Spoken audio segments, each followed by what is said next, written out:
जय हिंद दोस्तों, आप सभी का स्वागत है आपके अपने ऑनलाइन क्लासेस में। मैं दिलीप ग्रासिया। आज हम लोग इस क्लास में बात करने वाले हैं एलडीसी, जो एक नई वैकेंसी जो 14,000 पद लगभग आने वाले हैं, उसके बारे में। जो मैथ का सिलेबस होने वाला है या रह सकता है, उसके ऊपर हम लोग चर्चा कर रहे हैं। ठीक है, तो आपको पता होगा कि एलडीसी में 2 पेपर होने वाले हैं, और 2 पेपर कौन कौन से रहेंगे। पहले पेपर में आपका जीके, गणित और विज्ञान रहेगा। कितने नंबर का? 100 नंबर का, है ना। मैं एक मोटे तौर पर बता रहा हूँ कि आपके 2 पेपर रहेंगे। एलडीसी के कितने पेपर होंगे? आपके 2 पेपर जो पिछली बार हुए थे, कि पेपर फर्स्ट और पेपर सेकंड। पेपर फर्स्ट आपके 100 नंबर का रहेगा और पेपर सेकंड भी आपके 100 मार्क्स का रहेगा। ठीक है, ये पता बिल्कुल ध्यान से समझ ले। पहला पेपर है वो भी 100 नंबरों का रहने वाला, दूसरा पेपर भी 100 नंबरों का रहने वाला है। और पहले पेपर में जो 100 नंबर का होगा, उसमें एक तो जीके आएगा, है ना, दूसरा मैथ आएगा, गणित, और तीसरा जो होगा वो साइंस यानी कि विज्ञान आएगा। ठीक है, तो पहले पेपर में आपके 50 प्रश्न जो है वो गणित के रहने वाले हैं। पहले पेपर में कितने क्वेश्चन? 50 प्रश्न, है ना। नंबर ऑफ क्वेश्चंस ये मान के चलो 50 प्रश्न आपके किसके रहने वाले हैं? गणित के रहने वाले हैं। और गणित के जो 50 क्वेश्चन हैं उसमें क्योंकि ये 100 नंबरों का है, तो 0.75 75 हम लोग कह सकते हैं, पॉइंट में 75, है ना, 0.75 पढ़ते हैं हम लोग। तो ये आपके पास में लगभग 37.5 मार्क्स का आपका गणित रहने वाला है। ये कम नहीं है क्योंकि 50 प्रश्न है। और क्योंकि मैं इसलिए बता रहा हूँ कि लोग जीके को, लगभग सभी लोग जीके की तैयारी करते थे, लगभग जीके के सभी क्वेश्चन 50 में से मान के चलो कि 40 के आसपास लगभग सभी लोगों के सही हो जाते हैं, है ना। साइंस के भी क्वेश्चन लगभग सही होते हैं।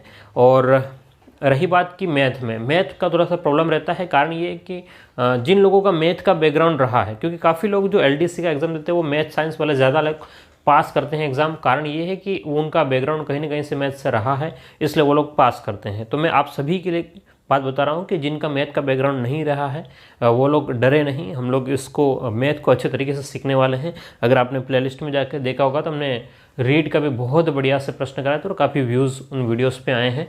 तो हम लोग पूरी सीरीज़ चलाने वाले हैं। क्या करने वाले हैं? पूरी सीरीज़ चलाने वाले हैं। तो मैं जैसे हम लोग बता रहे हैं कि बार बार ऑफलाइन क्लासेस में जो हमारे पास में लगभग ये जो सिलेबस जो दिए रखा है, हम लोग चर्चा करेंगे कि क्या क्या है। तो ऑफलाइन क्लासेस में मान के चलो कि 90 से 100 क्लासें होती है ऑफलाइन क्लासेस की।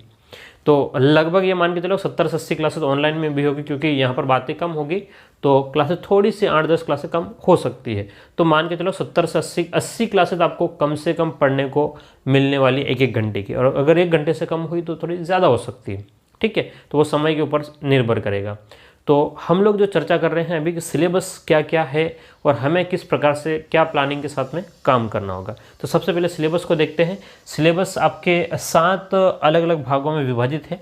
तो अगर 7 भागों में, एक मोटे तौर पर, मैं एग्जैक्ट नहीं कह रहा हूँ क्योंकि यहाँ पर पेपर जो बनाने वाला वो RSMSB है ना।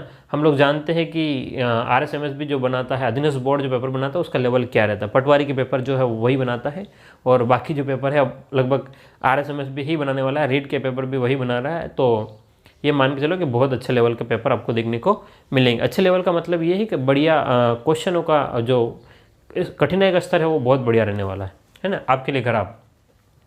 तो हम लोग सिलेबस के ऊपर बात करें तो सबसे पहली बात कि आपको वर्ग, वर्गमूल और घन और घनमूल टॉपिक दिया हुआ है। ध्यान समझना इसको, क्या क्या दिया हुआ है? वर्ग, वर्गमूल और घनमूल दिया हुआ है। ठीक है, अब ये वैदिक विधि से क्या है?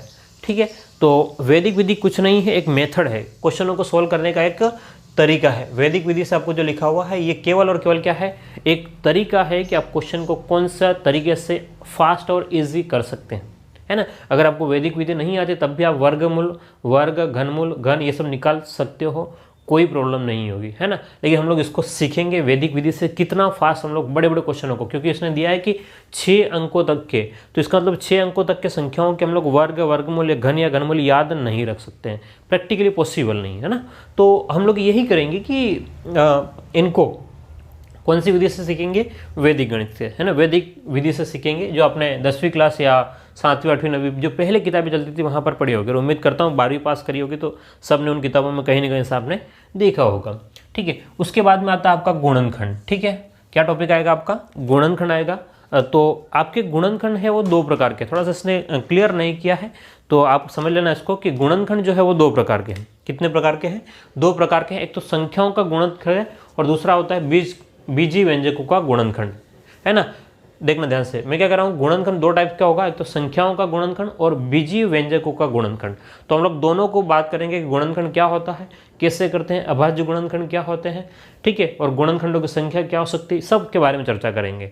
उसके बाद में बहुपद, बहुपद का मतलब यही है कि बीजीय व्यंजक के बारे में, एलजेब्रिक जो फैक्टर होते हैं ना उनकी बात कर रहा है, तो ये बीजीय बहुपद का गुणनखंड। उसके बाद में समीकरण, देखो बहुपद क्या होता है, समीकरण क्या होता है, ये भी हम लोग सीखेंगे। दोनों एक नहीं है, लगभग समान है, लेकिन दोनों अलग अलग है, ठीक है। इसके बाद में दो चर वाले रैखिक समीकरण, अगर आपको कुछ पता नहीं चल रहा हो तो टेंशन नहीं करना कि चर क्या होते हैं, रैखिक समीकरण क्या हो गया है ना, एक रेखा बनती है तो रैखिक समीकरण होते हैं और कुछ नहीं है। तो वहां पर दो समीकरण दिए रहेंगे, तो उनके क्या निकालना होगा, आपको उसके मान निकालने होंगे, ठीक है, ये है। उसके बाद में आपका अगला टॉपिक होता है द्विघात समीकरण। क्या है, द्विघात समीकरण, क्वाड्रेटिक इक्वेशन। ये द्विघात समीकरण 10वीं क्लास में पूरा डिटेल से दिया हुआ है, तो आपको 10वीं तक का स्टैंडर्ड आपको दिया गया है ना। तो द्विघात समीकरण कौन सी क्लास में है, 10वीं क्लास में है। बहुपद है वो 9th क्लास की गणित में है ना। लेकिन हम लोग इसको सॉल्व करने का किताब वाला तरीके से नहीं करेंगे, कॉम्पिटिटिव एग्जाम के पॉइंट ऑफ व्यू से इसको सॉल्व करने वाले, ठीक है। उसके बाद में ये एक बहुत बड़ा पोर्शन है, लेकिन ये लगभग सभी लोगों को, जहाँ तक मेरा मानना है, लगभग सभी लोगों को आता होगा, है ना। ये पोर्शन लगभग सभी, और इसका जो है वो लगभग ये मान के चलो 30 घंटे तो यही अपना टाइम ले लेगा। कितने घंटे, 30 घंटे का काम तो यही करेगा। अनुपात समानुपात जो मैं पढ़ाता हूँ ऑफलाइन में, 8 से 10 घंटे इसमें लगते हैं, है ना। ऑफलाइन में जब पढ़ाता हूँ तो कितने घंटे लगते हैं, 8 से 10 घंटे। ये मान के चलो 5 से 6 घंटे तो आपके ऑनलाइन, मतलब हम लोग यहाँ यूट्यूब पर भी लगने वाला है। प्रतिशतता यहाँ पे भी 8 से 10 घंटे लगते हैं, हम लोग 5-6 घंटे में इसको निपटाएंगे। और इसमें भी लगभग उतना ही टाइम है, मतलब 7-8 घंटे, और इन सबको मिलाकर के हम लोग 30 घंटों में निपटेंगे। तो ये हमारा बहुत बड़ा पोर्शन है, इसको हम लोग 30 घंटे में निपटेंगे, क्लियर है। और यहाँ पर मैंने टाइम लिख दिया, इसलिए इसको ये मान के चलो कि हमारे पास में ये वाला जो पोर्शन है ना, सेकेंड वाला भाग ये है, लगभग 10 से 12 क्लासों में ये खत्म हो जाएगा, ठीक है। और आपके 4 क्लासों में ये खत्म हो जाएगा, ओके। और एक और ये पोर्शन है, यहाँ पर ध्यान से देखिएगा, कोण रेखाएं। कोण क्या होते हैं, कोणों के प्रकार क्या होता है, रेखाएं कौन कौन सी होती है, रेखाओं के प्रकार क्या होते हैं। अब इसने लिख दिया सरल रेखीय आकृति। तो बोर्ड पे कौन कौन सी आकृतियाँ, सरल रेखा में हम लोग कौन कौन सी बना सकते हैं आकृतियाँ, उनकी क्या क्या प्रॉपर्टीज से कौन से प्रश्न उनके बनाए जा सकते हैं। उसके बाद में एक टॉपिक आता है आपका त्रिभुजों की सर्वांग समता। क्या है, त्रिभुजों की सर्वांग समता, यानी कि सर्वांग सम त्रिभुजों के गुणधर्म कौन कौन से, भुजा भुजा भुजा, कोण भुजा, है ना, ये सारे नियम जो है हमको यहाँ पढ़ने वाले। इसके बाद में समरूप त्रिभुज लगभग सर्वांग समता की तरह ही कौन सा है, समरूप त्रिभुज है। तो ये और दोनों लगभग सेम टॉपिक है, इसको देखेंगे। इसके बाद में एक नया टॉपिक आता है आपका कार्तीय निर्देशांक, ठीक है। कोऑर्डिनेट ज्योमेट्री कहते हैं हम लोग, 2 डायमेंशन कोऑर्डिनेट ज्योमेट्री। कार्तीय निर्देशांक 2 टाइप के होते हैं, 3D और 2D। तो आपके ज़्यादा नहीं है, आपके केवल है 2D का दिया हुआ है, क्योंकि 10वीं तक 2D है। द्विविम निर्देशांक ज्यामिति, क्या है, द्विविम निर्देशांक ज्यामिति, 2 डायमेंशनल कोऑर्डिनेट ज्योमेट्री, ठीक है। तो यहाँ पर आपको 2 बिंदुओं के बीच की दूरी क्या होगी, है ना, अंत विभाजन कैसे करेंगे, बाह्य विभाजन कैसे करेंगे, ये सारे प्रश्न आपको यहाँ कार्तीय निर्देशांक में आपको देखने को मिलेंगे, क्लियर है बात। तो मान के चलो कि ये सब मिला करके हमारे 20 घंटों की क्लासें कंप्लीट होगी। कितने घंटों की, 20 घंटों की क्लासें कंप्लीट हो जाएगी, है ना। मैं वापस से कह रहा हूँ, एक एक हर बात को, है ना। यहाँ पे आपके पास में ये मान के चलो 10 घंटे हम लोग इसको कह रहे हैं और इसको 4 घंटे, तो आप कंप्लीटली देख सकते हो कि 10 आपके पास में 50, 60 और 60 घंटे तो यहीं कंप्लीट हो जाते हैं ना। तो बाकी जो है वो 30 घंटों में हम लोग लगभग निपटेंगे, है ना। तो समतलीय आकृतियों का क्षेत्रफल देखना ध्यान से, समतल आकृतियों का क्षेत्रफल। अब समतल में आकृति कौन कौन सी होगी, आयत होगा, वर्ग होगा, वृत्त होगा, त्रिभुज होगा, चतुर्भुज होंगे, सारी जितनी भी आकृतियां हैं उनको कहते हैं समतलीय आकृति। मतलब बोर्ड पे जो जो आकृति हम लोग बना सकते हैं वो सभी के सभी, मतलब समतल में जो आकृतियां बना सकते हैं सभी को हम लोग कहते हैं समतलीय आकृतियाँ कहते हैं, क्लियर है बात। और आगे की बात करें तो घन, घनाभ, गोला, शंकु, बेलन। घन क्या होता है, इसका पृष्ठीय क्षेत्रफल क्या होगा, आयतन क्या होगा, घनाभ का क्या होगा, गोले का क्या होगा, शंकु, बेलन, सारी बातों के क्षेत्रफल और आयतन के बारे में हम लोग डिटेल से डिस्कस करेंगे। तो ये मान के चलो कि ये वाला जो पोर्शन है वो आपका 10 से 12 घंटे ये भी ले लेगा। कितने घंटे, 10 से 12 घंटे मान के चलो, तो मैं इसको 12 घंटे लिख देता हूँ एक मोटे तौर पर। हम लोग एक मोटे तौर पर आंकड़ा कह रहे हैं। कोण और त्रिकोणमिति, ये जो आपके 10वीं क्लास में था, ऊंचाई और दूरी, ये 5 घंटों में लगभग आपके 5 घंटे लेगा ही लेगा। तो आप देख सकते हो 50 यहाँ पर हो गए हैं, 60 और आपके 70 और लगभग 80 के आसपास पहुँच गए हैं, ठीक है। तो आपके पास में ये जो पोर्शन है ये मान के चलो कि 7-8 घंटों में लगभग ये कंप्लीट हो जाएगा, कितने घंटों में, ये लगभग 8 घंटों में कंप्लीट हो जाएगा। ठीक है, तो ये जो है हमारा एक मोटे तौर पर एक प्लान है कि भाई इतने इतने टाइम आपको लग सकता है। तो ये मान के चलो कि 70 से 80 घंटे हमें इस पूरे टॉपिक को ख़त्म करने के लिए चाहिए। ठीक है, तो मैं आपको कह रहा हूँ कि पूरी सीरीज़ को अब देखना। मैं एलडीसी का सारा कोर्स, जितना भी सिलेबस है एलडीसी में, जितने टाइप के प्रश्न बन सकते हैं, है ना, सारे आप लोग देखेंगे, मेरे साथ में बने रहेंगे। और सभी वीडियोस को एक अपनी नोटबुक बनाएं और अच्छे से नोट्स बनाएं। ठीक है, ऐसा नहीं होगा कि हम लोग बीच में बंद कर देंगे। पूरी कोशिश करूँगा कि मैं आपको हर काम को या हर सवाल को तरीके से बताऊँ। ठीक है, तो अब आपका काम क्या है? पहला काम है कि अपनी एक नोटबुक अच्छे से बना लें, और दूसरा काम ये है कि आप रेगुलर मतलब चैनल को सब्सक्राइब करके बेल आइकन को दबाएं ताकि आपको तुरंत वीडियो मिल जाएगा। हाँ, एक बात ये कि मैं कोशिश करूँगा आपको टाइम पे रेगुलर वीडियो मिल जाए। हो सकता है कभी टाइमिंग के ऊपर 1-8 घंटा ऊपर नीचे हो सकता है, कि जो फिक्स टाइम रहेगा किस टाइम पे वीडियो आएगा उसके टाइम का कहीं ऊपर नीचे हो सकता है, कहीं क्योंकि नेटवर्क का इशू रहता है, अपलोडिंग नहीं होती है ना। ऑफलाइन क्लासेस का भी रहता टाइमिंग का कहीं कहीं सेट नहीं होगा, है ना। तो ये मान के चलो आपको वीक में 6 क्लासें लगभग मिलेगी, 6 क्लासें। ठीक है, पूरी कोशिश करूँगा आपको सप्ताह में 6 क्लासें पूरी मिले। और एक और बात कि जो लोग, है ना, ये तो ऑनलाइन में यूट्यूब पे सारा पढ़ा दूंगा, लेकिन जो लोग बांसवाड़ा में रह रहे हैं और बांसवाड़ा के आसपास में कोई रह रहे हैं और वो मुझसे ऑफलाइन में पढ़ना चाहता है ना, जो बांसवाड़ा में रह रहे हैं और मुझसे ऑफलाइन में पढ़ना चाहता है, मतलब क्लास में आकर के, तो आप लोग मुझे जो इस स्क्रीन पे आपको नंबर दिखाई देंगे वहाँ पे आपको कॉल करेंगे, मैं आपको जगह बता दूंगा। वैसे मैं प्रथम कोचिंग बांसवाड़ा में पढ़ाता हूँ, अभी प्रथम कोचिंग में पढ़ा रहा हूँ।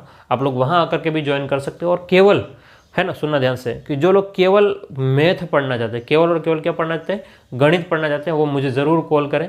और हम लोग सबसे सस्ती फीस पे हम लोग पढ़ाएंगे, है ना। सस्ती फीस का मतलब ये है कि इतना नहीं कि आपकी फ़ीस जो रहेगी वो 3000 रुपये रहेगी गणित की, है ना। केवल मैथ की फ़ीस कितनी रहेगी? 3000 रुपये में हम लोग सारे, क्योंकि देखो आप ध्यान से देखो 90 क्लासेस है ना। कितनी क्लासेस है?